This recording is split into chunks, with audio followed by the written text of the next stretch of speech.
So now we'll be moving on to the topic of differentiation. I think it's a good topic. It's quite a fun topic. A lot of people find it quite fun.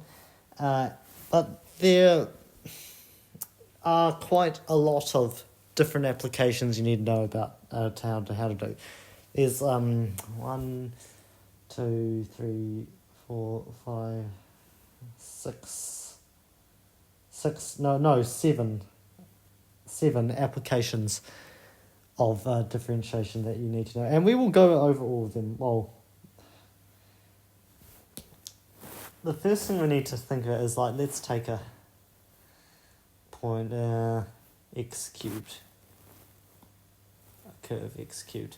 It will look something like this, something like that. It's not great, but it's all right.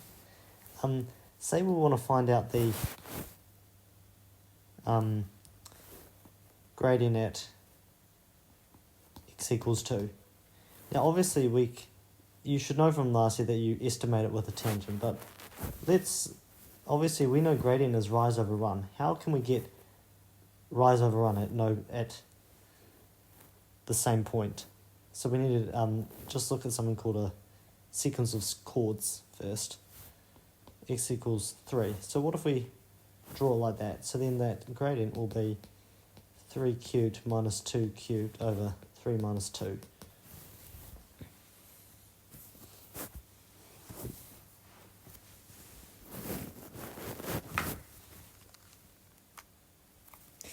And so that will get us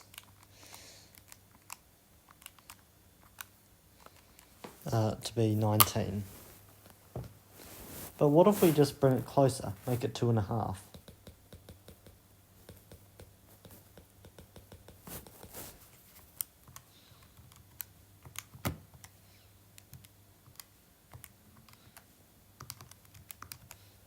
And then so that gets us 15.85.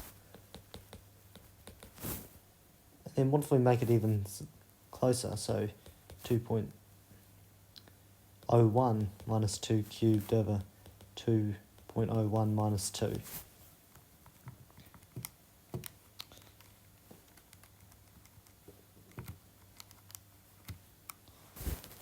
We get 12.0601. And then if we make it even smaller, like this,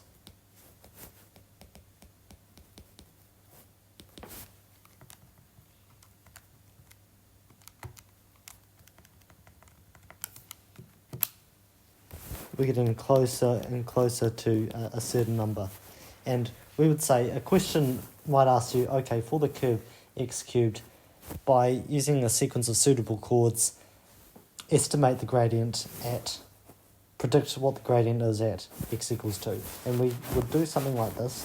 We get very small numbers, numbers very close to 2, and see what the m tends to. And you should maybe do m1, m2, m3, m4, and then say m tends to 12. So that is a way you can get the gradient at one point. You can just make the difference get these 2 points very close together, and you can kind of see where it ends up. But what if we want to be sure? So let's take this one. So it's saying it's x cubed. Y equals x cubed.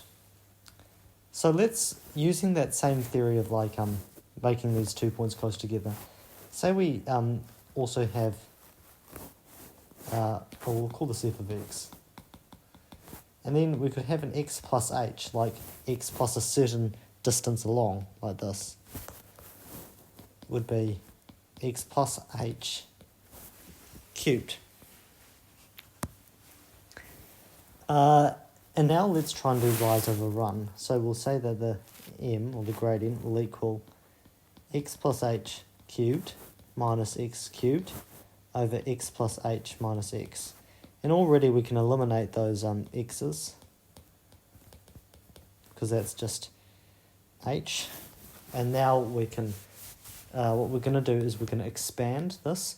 So we get x cubed. I hope you watched my binomial expansion video. Get x cubed, then we do 3 x squared h plus 3 x h squared plus h cubed over h. Do not fear, I have forgotten the to minus the x cubed. I'll pick up on it later. Now, then, what can we then basically, to get the gradient at the single point, we can just try and make that h really small, and that's what we did here. We went from h is 1 to h is 0.5 to 0.01 to 0.0001, and we could have kept going, making it smaller and smaller and smaller. So we say that we're taking the limit of h as h approaches 0 of x cubed plus 3x squared h plus 3x h squared plus h cubed over h. And now we can I would factor this out.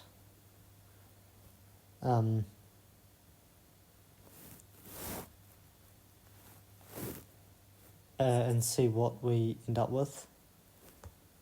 Oh, and remember this is minus x cubed, so these will eliminate, by the way. And now we factor this out.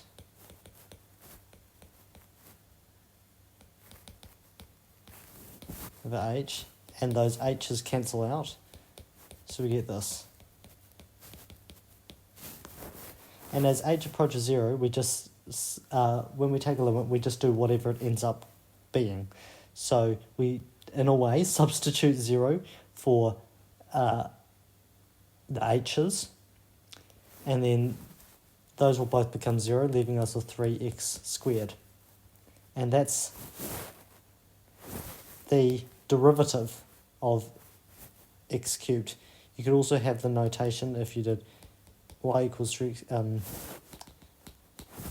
x cubed, where dy dx, an infinitesimal change. So d is tiny change, and so this is tiny rise over tiny run.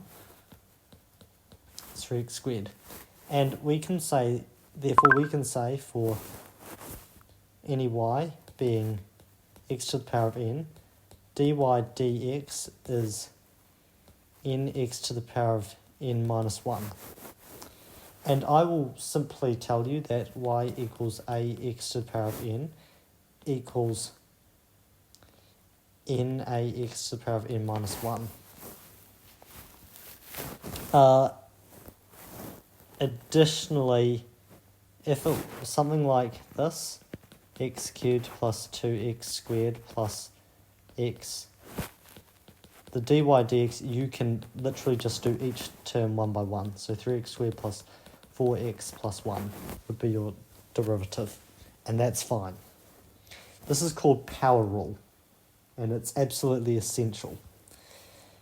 The second rule we will look at is something called chain rule. And that's when you have something along the lines of a composite function. You're trying to find the derivative, you're differentiating a composite function. So let's take an example of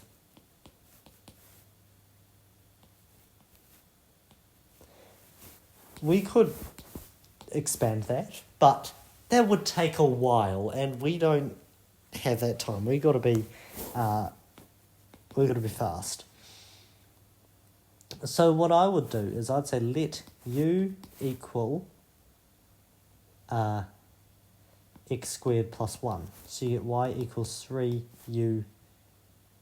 to the power of 6. Now, we can't do dy dx. We have to do dy du because there's no x here. It's only u. So 18u to the power of 5 would be this. Now, let's have a think about some fractions. What could we multiply by dy du to get dy dx? Well, we would put a du on the numerator, so those would cancel out, and we could put a dx on the bottom. So we would calculate our du over dx, which is 2x. By the way, derivative of a constant, think of it, well, for one, think of it as something to the power of 1. So think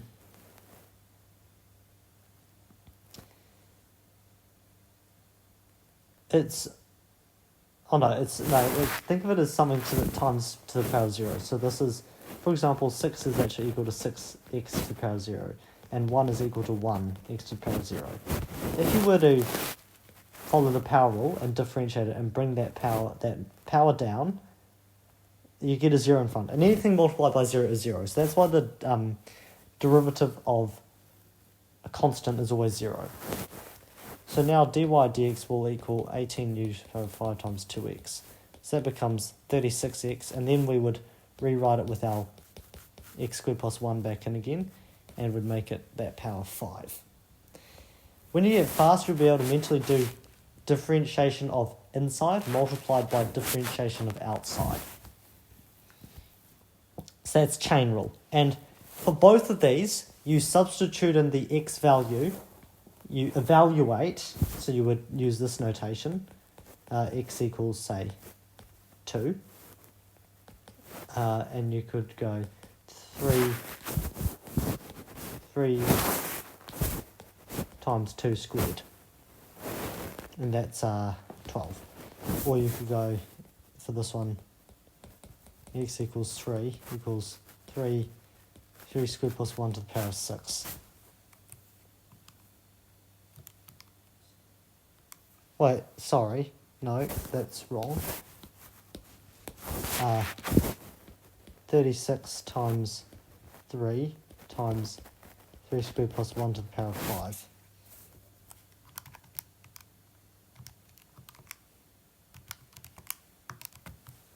And that gives us 10,800,000. Yep. That's a significant gradient. But yes.